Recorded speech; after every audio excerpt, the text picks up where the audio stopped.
Good morning everyone. कल आप लोगों ने मैनेजमेंट का मीनिंग और डेफिनेशन के बारे में जानकारी ली थी। ये जितनी भी परिभाषाएं थी, इन परिभाषाओं से इसकी कुछ विशेषताएं, कुछ लक्षण जो है वो मिलते हैं। तो कई बार ये प्रश्न पूछा जाता है कि प्रबंध की विशेषताएं क्या है या इसके फीचर्स क्या है, तो वो आपको देने होते हैं। तो इन परिभाषाओं का अध्ययन करने के पश्चात जो विभिन्न प्रबंध शास्त्रियों ने जो बातें प्रबंध के बारे में कही है, वो उसके ये लक्षण के रूप में यानी फीचर्स के रूप में या विशेषताओं के रूप में सामने आती है। तो इसमें जो प्रमुख है वो इस प्रकार है। पहली जो बात आती है मैनेजमेंट के बारे में, वो ये है कि मैनेजमेंट इज ए प्रोसेस और फंक्शन। प्रबंध एक प्रक्रिया अथवा कार्य है, यानी जो प्रबंध संस्था के जो भौतिक और मानवीय संसाधन है उनको संयोजित करके जो निर्धारित लक्ष्यों को प्राप्त करने की एक प्रक्रिया या एक प्रोसेस है। इसमें नियोजन, संगठन, समन्वय, निर्देशन, अभिप्रेरण और नियंत्रण आदि कार्य सम्मिलित है। प्रबंध प्रक्रिया के माध्यम से ही संगठन के संसाधनों को उत्पादन एवं लाभ में रूपांतरित किया जाता है। इसलिए प्रबंध को एक प्रोसेस के रूप में माना जाता है। नेक्स्ट है इसकी मैनेजमेंट ह्यूमन प्रोसेस है, ये मानवीय प्रक्रिया है। प्रबंध मानवीय व्यवहार एवं प्रयासों के नियोजन, संगठन, निर्देशन, अभिप्रेरण एवं नियंत्रण से संबंधित है। मानव एवं उसका व्यवहार ही प्रबंध की मुख्य विषय वस्तु है। इस संबंध में पीटर ड्रकर ने कहा है कि प्रबंध एक कार्य है, प्रबंध एक विद्या है, किंतु प्रबंध व्यक्ति भी है। प्रबंध की हर उपलब्धि प्रबंधक की उपलब्धि है, हर सफलता प्रबंधक की सफलता है। व्यक्ति प्रबंध करते हैं, न कि शक्तियाँ अथवा तथ्य। तो इसका सार ये है कि व्यक्तियों के द्वारा जब एक व्यक्ति कार्य करवाता है या कार्य लेता है तो एक मानव के साथ कांटेक्ट होता है, इसलिए इसको ह्यूमन प्रोसेस कहते हैं। नेक्स्ट है इसका सोशल प्रोसेस, सामाजिक प्रक्रिया। प्रबंध को सामाजिक प्रक्रिया भी माना गया क्योंकि इसमें व्यक्तियों के अंतर संबंधों को सम्मिलित किया जाता है। एक उद्योग अथवा व्यवसाय स्वयं में एक समुदाय है जो विभिन्न वर्गों जैसे अंशधारी है, कर्मचारी है, पूर्तिकर्ता है, ग्राहक है, सरकार है, अलग अलग व्यावसायिक संस्थाएं हैं, इनके सहयोग से ये संचालित होता है। तो प्रबंध को इन सभी वर्गों के पारस्परिक संबंधों, हितों व कल्याण के लिए उत्तरदायी रहना होता है। तो प्रबंध लक्ष्यों की प्राप्ति में व्यक्तियों का सहयोग एवं योगदान करने का उत्तरदायित्व होता है। तो सामाजिक प्रक्रिया के कारण ही प्रबंधक को सामाजिक कौशल का या सामाजिक कौशल के गुण का होना आवश्यक होता है। नेक्स्ट है मानवीय संबंधों से संबंधित, रिलेटेड विथ ह्यूमन ऑर्गेनाइजेशंस। तो प्रबंध मानवीय संगठनों का ही किया जाता है। अब इसमें जैसे कोई पशु है, भौतिक संसाधन है, या कोई मशीनें हैं, भूमि है, भवन है, या कोई निर्जीव जो वस्तुएं हैं, इनका प्रबंध नहीं होता है क्योंकि मशीन को आप जहाँ रखोगे वो वहीं रहेगी। जब तक व्यक्ति उसको ऑपरेट नहीं करेगा वो हिलेगी नहीं, क्योंकि इन्हें निर्देश देना तथा उनका पालन करना संभव नहीं होता है। तो किसका किया जाता है? निर्देशन मानव का किया जाता है, ह्यूमन का किया जाता है। नेक्स्ट है एकीकृत प्रक्रिया। एकीकृत प्रक्रिया में प्रबंध अपने विशिष्ट कार्यों जैसे नियोजन, संगठन, निर्देशन, नियंत्रण, समन्वय आदि की एक ऐसी प्रक्रिया है जिसमें इन सभी कार्यों को एक संयोजित एवं एकीकृत प्रक्रिया के रूप में किया जाता है। ये सभी कार्य पृथक पृथक या एकाकी रूप से निष्पादित नहीं किए जाते हैं। ये सभी कार्य एक दूसरे से संबंधित एवं प्रभावित होते हैं। नेक्स्ट है इसकी विशेषता में सामूहिक प्रयास होता है। प्रबंध सामूहिक प्रयासों की व्यवस्था है। इसकी आवश्यकता व्यक्ति विशेष के प्रयासों के लिए नहीं होती है। संगठन के लक्ष्यों की प्राप्ति एक व्यक्ति की तुलना में सामूहिक रूप में कर पाना ज़्यादा सुगम होता है। समूह के प्रयासों को समन्वित करने व प्रभावी बनाने के लिए प्रबंध के निर्देशन एवं नियंत्रण की आवश्यकता होती है। नेक्स्ट है इसका पदानुक्रम व्यवस्था। प्रबंध अधिकारियों की एक श्रेणीबद्ध व्यवस्था है। इसी कारण व्यक्तियों की स्थितियों यानी उसकी जो पोजीशंस है और उसके जो रोल है, उसकी जो भूमिकाएं हैं, सत्ता व दायित्व में भेद हो जाता है। संस्था में कर्मचारियों के निर्देशन, अभिप्रेरण और नियंत्रण की आवश्यकता होती है। इसमें यह पता लग जाता है कौन व्यक्ति किसको आदेश देगा और कौन व्यक्ति किसको रिपोर्ट देगा, तो इससे पदानुक्रम व्यवस्था से पता लग जाता है। नेक्स्ट है समन्वयकारी शक्ति, इंटीग्रेटिंग फोर्स। प्रबंध एक समन्वयकारी शक्ति है। ये व्यक्तियों के कार्यों में सामंजस्य स्थापित करने, विभिन्न वर्गों के हितों को समन्वित करने तथा संस्था के उद्देश्यों व उपलब्ध संसाधनों के मध्य एकीकरण करने की प्रक्रिया है। प्रबंधक अपने समस्त कार्यों जैसे नियोजन, संगठन, निर्देशन, अभिप्रेरण, नियंत्रण आदि में समन्वय के तत्व पर अधिक बल देता है। प्रबंध का आधारभूत स्वरूप समन्वयकारी ही है। नेक्स्ट है पर्पजफुल यानी उद्देश्यपूर्ण। प्रबंध संस्थान के लक्ष्यों की प्राप्ति का महत्वपूर्ण साधन है। इन उद्देश्यों की प्राप्ति के लिए उसे नियोजन, संगठन, अभिप्रेरणा, समन्वय तथा नियंत्रण के महत्वपूर्ण कार्य करने होते हैं।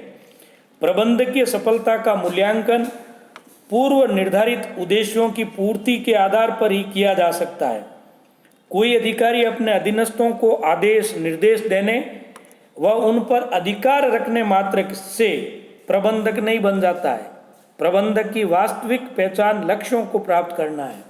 नेक्स्ट है पृथक अस्तित्व यानी सेपरेट एंटाइटी। आधुनिक व्यवसाय में प्रबंध का एक पृथक स्थान बन गया है। एक व्यवसाय के स्वामियों एवं कर्मचारियों से भिन्न व्यक्तियों का एक ऐसा वर्ग है जिसके हाथों में प्रबंध की समस्त बागडोर होती है। प्रबंध निर्णय लेने, नेतृत्व प्रदान करने व कार्यों पर नियंत्रण करने वाले व्यक्तियों का एक विशिष्ट वर्ग है। नेक्स्ट है सर्वव्यापी प्रक्रिया यूनिवर्सल प्रोसेस। प्रबंध सर्वव्यापी प्रक्रिया है। इसके सिद्धांत, कौशल व तकनीकें सभी प्रकार के मानवीय संगठनों के संचालन में समान रूप से लागू होती है, चाहे वो व्यावसायिक है चाहे वो गैर व्यावसायिक है। इसके साथ साथ प्रत्येक देश एवं अर्थव्यवस्था में संस्थाओं की सफलता के लिए प्रबंध कार्य आवश्यक होता है। संगठन के विभिन्न स्तरों पर भी प्रबंध प्रक्रिया की समान रूप से आवश्यकता होती है। नेक्स्ट है कला और विज्ञान दोनों ही है। प्रबंध एक कला एवं विज्ञान दोनों ही है। विज्ञान के रूप में प्रबंध सुव्यवस्थित एवं क्रमबद्ध सिद्धांतों, विधियों एवं तकनीकों का ज्ञान समूह है और कला के रूप में प्रबंध इन सैद्धांतिक नियमों का व्यवहारिक प्रयोग है। तो प्रबंध की सफलता इसका विधिवत ज्ञान प्राप्त करने एवं व्यक्तिगत आधार पर व्यवहार में इसके कुशल प्रयोग करने दोनों ही पर निर्भर करती है। नेक्स्ट है सांयोगिक प्रवृत्ति। वातावरण से संबंधित होने के कारण प्रबंध की प्रक्रिया सदैव सांयोगिक व पारिस्थितिक होती है, अर्थात परिस्थितियां एवं वातावरण के अनुसार प्रबंध की विधियों, सिद्धांतों एवं तकनीकों में परिवर्तन करना आवश्यक होता है। समस्त परिस्थितियों में प्रबंध करने की कोई एक श्रेष्ठ विधि अथवा प्रणाली निर्धारित नहीं की जा सकती है। नेक्स्ट है आर्थिक अंग। प्रबंध औद्योगिकरण की आधारशिला है। कृषि युग से आधुनिक युग जो औद्योगिक युग है उसकी व्यवस्था तक का विकास प्रबंध की ही देन है। प्रबंध ही समाज के संसाधनों का कुशलतम उपयोग करके समाज की आवश्यकताओं की पूर्ति हेतु उपयोगी वस्तुओं का निर्माण करता है। प्रबंध ही समाज में आर्थिक मूल्यों, पूंजी व धन का सृजन भी करता है। नेक्स्ट है संस्कृतिबद्ध विज्ञान। प्रबंध एक गतिशील विज्ञान है जो समाज व संस्कृति के साथ बदल रहा है। समाज की संस्कृति व संपूर्ण मानव जीवन पर प्रबंध का गहरा प्रभाव पड़ता है, किंतु प्रबंध भी समाज के मूल्यों व परंपराओं से अछूता नहीं रहता है, इसका भी असर उसके ऊपर पड़ता है। नेक्स्ट है सतत प्रक्रिया। प्रबंध समाज व संगठनों में निरंतर चलते रहने वाली प्रक्रिया है। व्यवसाय के प्रबंध में नियोजन, संगठन, समन्वय, अभिप्रेरण, नेतृत्व, नियंत्रण व नव प्रवर्तन संबंधी कार्य सतत रूप से चलते रहते हैं। नेक्स्ट है सृजनशील कार्य, क्रिएटिव फंक्शन। प्रबंध समाज में विनियोग, आय, रोजगार व नए व्यवसायों में वृद्धि करके धन संपदा का निर्माण करता है। प्रबंध के द्वारा ही देश में कार्यकुशल, सृजनात्मक विचारों, साहसिक प्रवृत्तियों व व्यावसायिक अभिरुचियों को प्रोत्साहन मिलता है। नेक्स्ट है प्रबंध एक व्यवहार के रूप में। प्रबंध संगठित ज्ञान की एक शाखा होने के साथ साथ एक प्रैक्टिस भी है, यानी व्यवहार भी है। संगठनों की सफलता प्रबंध के सिद्धांतों के व्यवहारिक प्रयोग पर भी निर्भर करती है। प्रबंध को व्यवहार के रूप में स्पष्ट करते हुए एक जगह ड्रकर ने लिखा है कि प्रबंध एक व्यवहार है, इसका सार्थत्व जानने में नहीं बल्कि करने में है। इसकी एकमात्र अधिकार सत्ता परफॉर्मेंस है। प्रबंध का विकास व्यवहार से हुआ है तथा यह व्यवहार पर केंद्रित है। नेक्स्ट है समन्वय प्रबंध का सार है। समन्वय प्रबंध की प्रक्रिया का निचोड़ है। ये प्रबंध का कार्य ही नहीं वरन एसेंस है, सार है, सार तत्व है। प्रबंध किसी भी संस्था के भौतिक संसाधनों तथा मानवीय प्रयासों में समन्वय की प्रक्रिया है और समन्वय के बिना प्रबंध का कोई अर्थ नहीं रह जाता है। नेक्स्ट है प्रबंधकीय ज्ञान का हस्तांतरण संभव है। It is possible to transfer management knowledge. शिक्षण प्रशिक्षण के द्वारा प्रबंध के ज्ञान, सिद्धांतों एवं तकनीकों का हस्तांतरण किया जा सकता है। एक सीमा तक विज्ञान होने के कारण प्रबंध पद्धति की औपचारिक शिक्षा दी जा सकती है। नेक्स्ट है मानवीय तत्व की विशिष्ट भूमिका, special role of human element. इससे पहले भी इस बारे में कई बार आ चुका है। तो प्रबंध मानवीय संस्थाओं का ही किया जाता है। प्रबंध भी मानव होते हैं और प्रबंध की संपूर्ण प्रक्रिया मनुष्यों के व्यवहार से जुड़ी हुई है। तो मानव प्रबंध की प्रमुख विषय सामग्री है, वस्तुओं या यंत्र इसमें नहीं होता है। इस प्रकार प्रबंध मानव तंत्र तत्व से घिरा हुआ है। प्रबंध बहुविषयक है।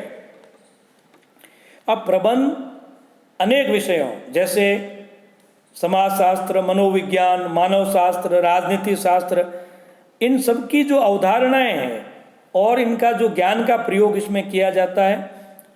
प्रबंध विभिन्न विषयों की देन भी है। नेक्स्ट है इसका प्रबंध स्वामित्व से अलग है। आधुनिक जो बड़े स्तर में व्यवसाय में और स्वामी और प्रबंधक दोनों अलग अलग व्यक्ति होते हैं।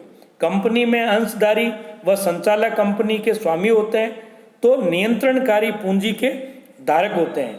वे संस्था पर अंतिम निर्णय रखते हैं, जबकि प्रबंधक प्रशिक्षित पेशेवर एवं वेतनभोगी व्यक्ति होते हैं जो संस्था की प्रबंध व्यवस्था के लिए उत्तरदायी होते हैं।